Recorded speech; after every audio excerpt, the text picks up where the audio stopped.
Since FIFA 23 came out, dynamic potential has been a big discussion point all across the internet. It was broken for about 3 months, then it got fixed, and then it got broken again, but I think it is now finally fixed. So you might be having some questions if it's the first time you've come into contact with it. You don't know how it works, you might not know how to increase your dynamic potential, and you might have some suggestions for things that could be changed in the future. Well, that's the 3 things we're talking about in today's video, and let's get started with the first one, which is how exactly does this work? Back in some of the older games like FIFA 20, dynamic potential would be increased dynamically every month based on the performances in that month. This meant if your player had a really good August, then a really bad September, they would increase in potential at the end of August and then decrease at the end of September. However, this all changed in FIFA 21 and currently it uses the same system in FIFA 23. So now potential increases at the end of the season based on the entire season's performance. There's actually now no cap or no scaling on potential. This means a player's potential can increase from 60 to 70 at the exact same speed or with the exact same performances that would raise a different player's potential from 89 to 99. There's no increase for the higher potential. It doesn't get harder to increase your potential by 1 point as you get closer to the maximum of 99, so it kind of is a little bit broken in that way. And this does mean that basically any youth academy player can reach 99 if dynamic potential is working and you can give them really good performances over and over. Nearly every real life player probably can as well, provided they're above about 65 potential when they're about 20 years old.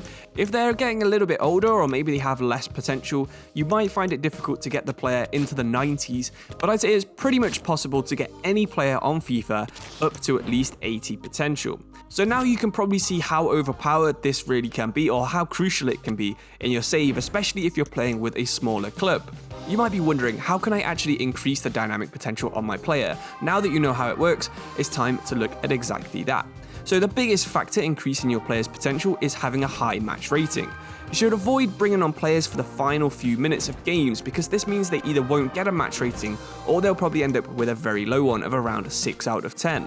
This is a little bit weird because when you think about it in real life, you do get a lot of players coming on for the last 10 or 15 minutes of matches here and there just to sort of get a little bit of experience of playing in clubs, but unfortunately that's not actually how it works on FIFA.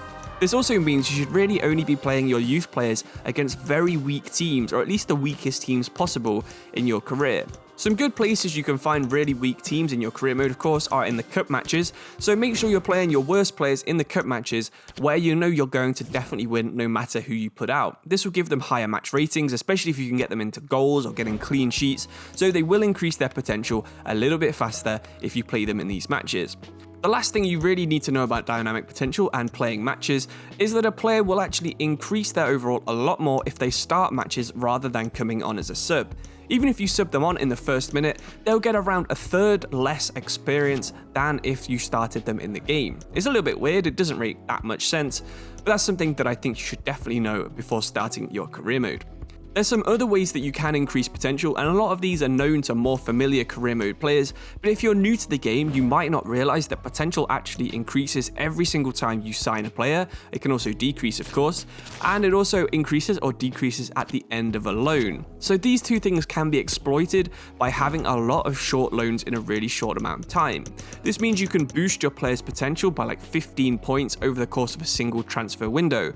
It's a really easy way of getting overpowered players, and I think a lot of people really do consider it to be an exploit, but I think it still is a valid way of doing it on FIFA 23. Even if it isn't, FIFA 21 and FIFA 22 players can still do this super easily and get really good players.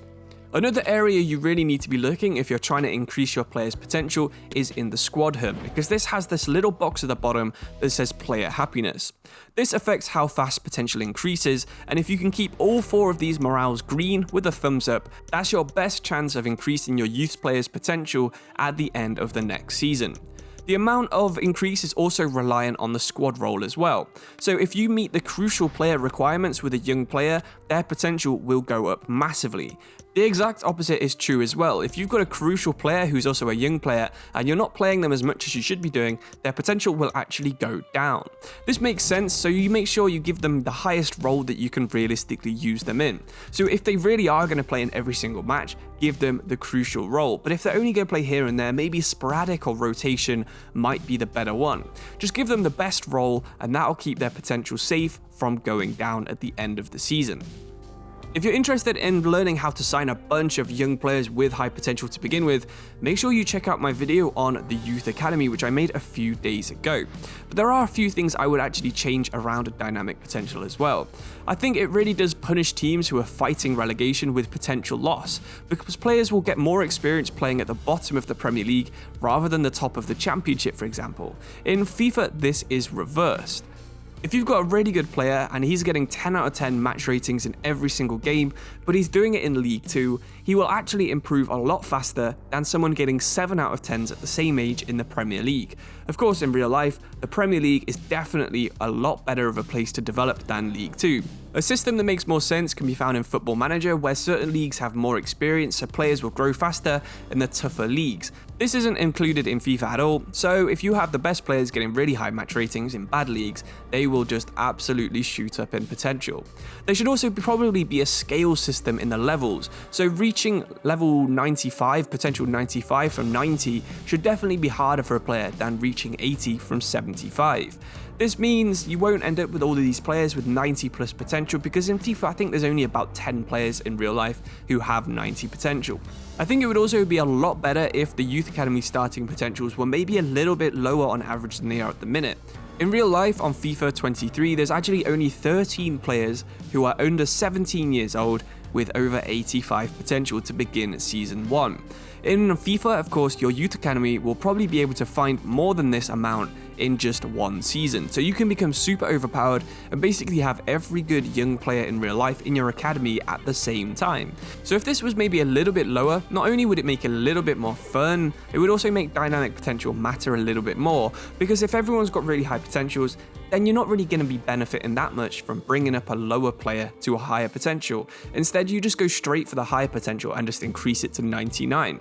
The last thing I noticed that's maybe a little bit weird about dynamic potential that I think you should know and I think should probably be changed on FIFA is that the experience game is really not fair for defensive players. Attackers get more boost for one goal than defenders do for a clean sheet. So this means that attackers will already probably be the players that you're getting the highest match ratings with to begin with, but then they'll also be getting more experience for those high match ratings from goals, assists, and they also do get a benefit from clean sheet. Meanwhile, defenders, they only really get benefits from clean sheets because your defenders are only going to score maybe 1 or 2 goals a year. This gives them really low match ratings, and in my opinion, it just doesn't increase their potential at all. So it's really hard to find centre backs after a few seasons of the game.